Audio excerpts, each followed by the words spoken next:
ante el espejo. El camino hasta la oficina de su terapeuta era largo. Gabriel salió de su dormitorio universitario hacia el bloque administrativo al otro lado del campus. La Universidad del País Vasco estaba ese día bañada por una hermosa luz de verano. Salió del edificio y pasó junto a la pared roja de la entrada, junto a la puerta de cristal que marcaba la salida.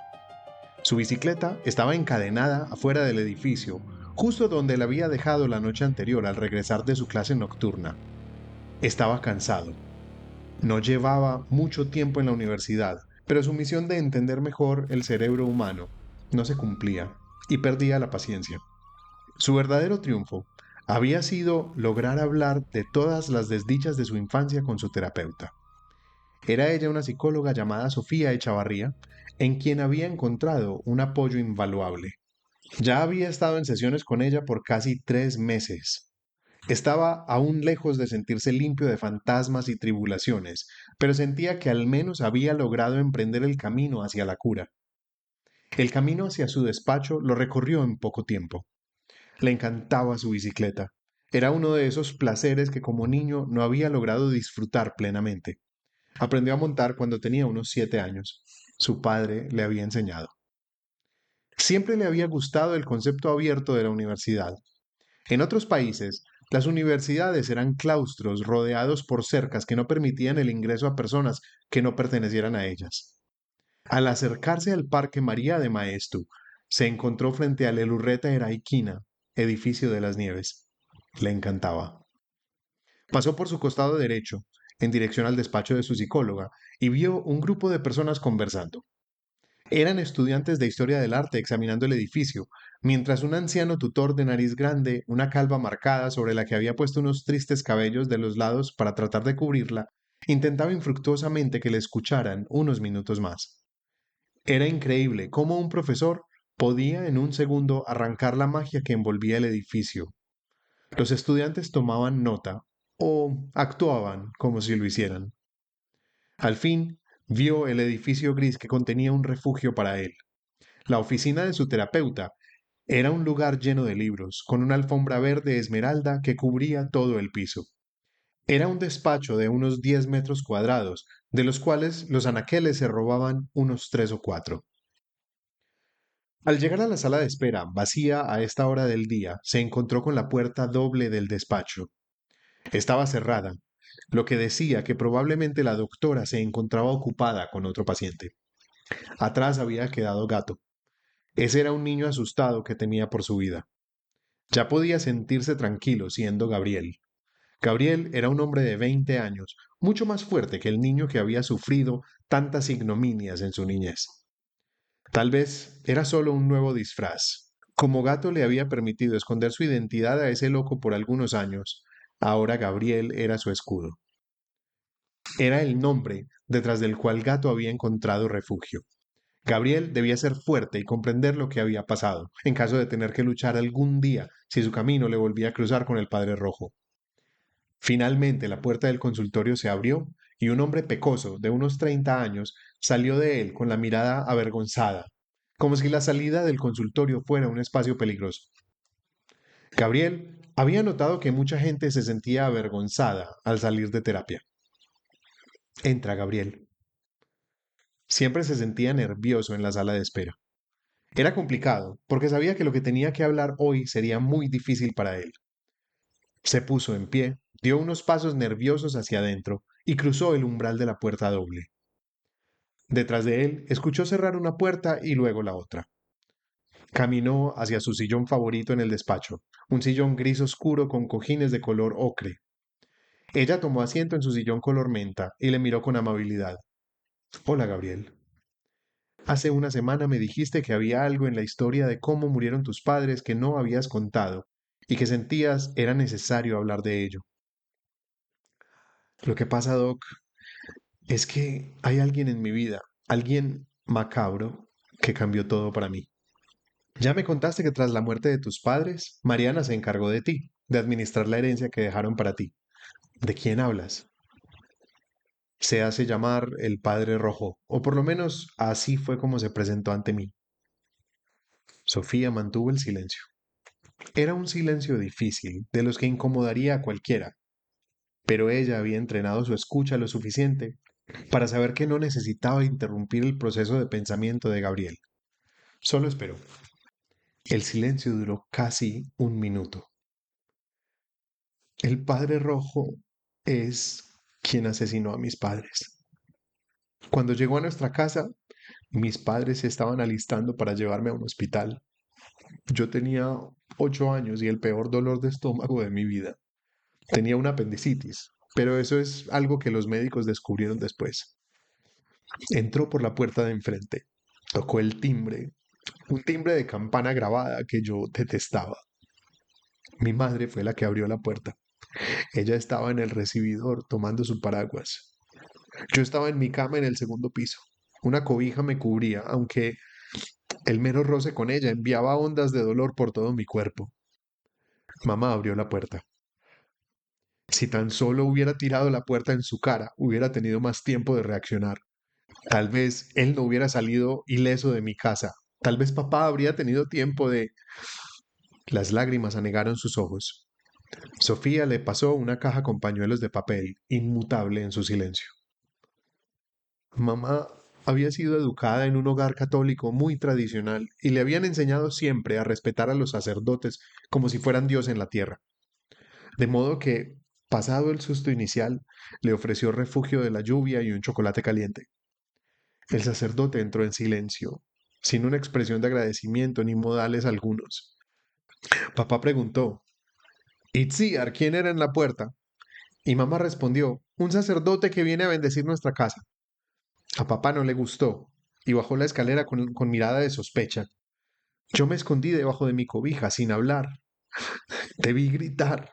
Tal vez mis padres aún vivirían. En este momento Sofía rompió su mutismo. No puedes culparte por eso. Eras solo un niño. Probablemente tú también habrías muerto. Tal vez sea así, pero no grité. No sabía entonces cuál era su cara. No vi su ropaje de sacerdote, pero lo intuí. Sonaba como uno. Había muchos de ellos en mi instituto. Igual, era un niño débil que estaba en ese momento solamente concentrado en su propio dolor. Era un estúpido egoísta. De nuevo Sofía habló con tono sereno. Si pudieras ponerte en el lugar de tu padre que tanto me has descrito como un hombre bondadoso y lleno de amor, ¿crees que juzgaría tus acciones como cobardes? Gabriel lo consideró por un momento. Recordó el gesto amable de su padre, su cara redonda y sonriente, aunque con un dejo de tristeza y nostalgia siempre en el fondo. Recordó sus palabras, sus constantes invitaciones a tenerse paciencia. Creo que él no me habría culpado. Pero ahora él está muerto. Nunca podré saber con certeza cómo me habría juzgado porque nunca tuve la oportunidad de preguntarle. Creo que mi rabia realmente es con ese loco. Gabriel suspiró profundamente y prosiguió su relato. Cuando mi papá bajaba la escalera, alcanzó a ver una mano de mamá asomándose por el suelo desde detrás de la pared izquierda. Al girar a mirarla recibió una puñalada en la espalda. No creo poder describir el sonido del cuchillo entrando en la carne y chocando contra los huesos, pero lo escuché en 27 ocasiones. Le dio 14 puñaladas a cada uno. La primera, con la que mamá cayó al suelo, no la escuché, pero las demás, una por una. Un escalofrío recorrió a Sofía de abajo hacia arriba.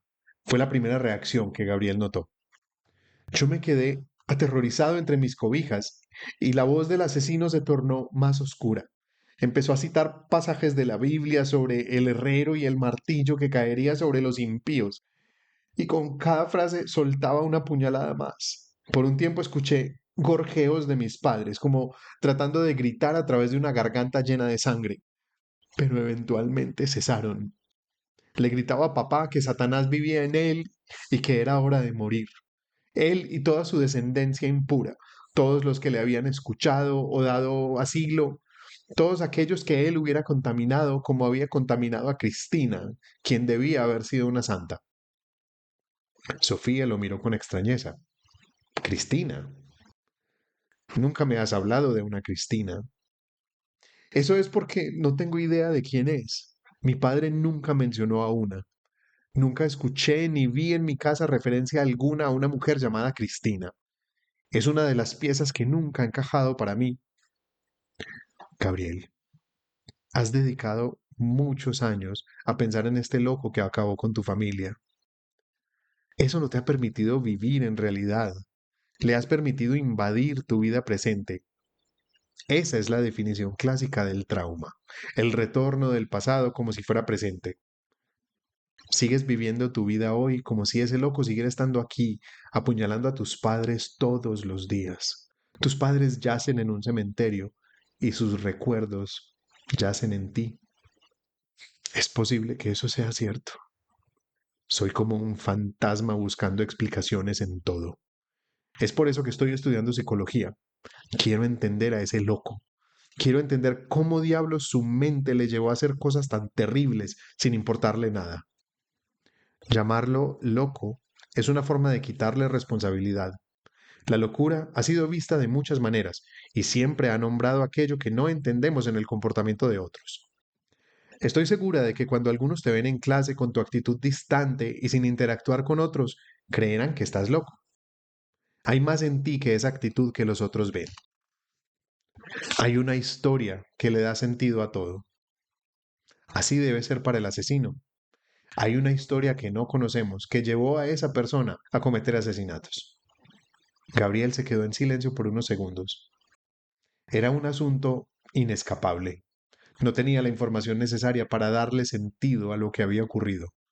No sabía por dónde empezar a buscar a Cristina, y su investigación acerca del Padre Rojo no le había llevado a ningún lugar. Esa historia le daría sentido a la mía. Dejaremos aquí la sesión de hoy. Esta forma de cerrar la sesión siempre dejaba a Gabriel con la sensación de que no le habían entendido lo que había querido decir. Ante ese malentendido final, él había siempre permanecido la semana siguiente pensando en su última frase, tratando de decodificar lo que realmente había querido decir con ella. Pensar que la historia del Padre Rojo le daría sentido a la suya era una noción dolorosa y muy peligrosa. Se levantó de su silla. Gracias, Sofía. Nos vemos la próxima semana a la misma hora. Salió del despacho en dirección a su bicicleta, listo para ir a su próxima clase. Era su clase favorita, psicología forense. Era una asignatura apasionante y con grandes posibilidades para su investigación, pero ese día él no iba con el mismo ánimo de siempre. Esa historia le daría sentido a la mía. Ya no estaba tan seguro. ¿Y si su historia sencillamente no tuviera sentido? Llegó al edificio Las Nieves, donde llegaría al aula para su clase. Fue al baño y se lavó la cara. Sus ojos se encontraron con el reflejo en el espejo. Sus rasgos se habían endurecido y no tenía la alegría que Gato había tenido alguna vez. El momento más duro del día venía siempre cuando se encontraba solo ante el espejo.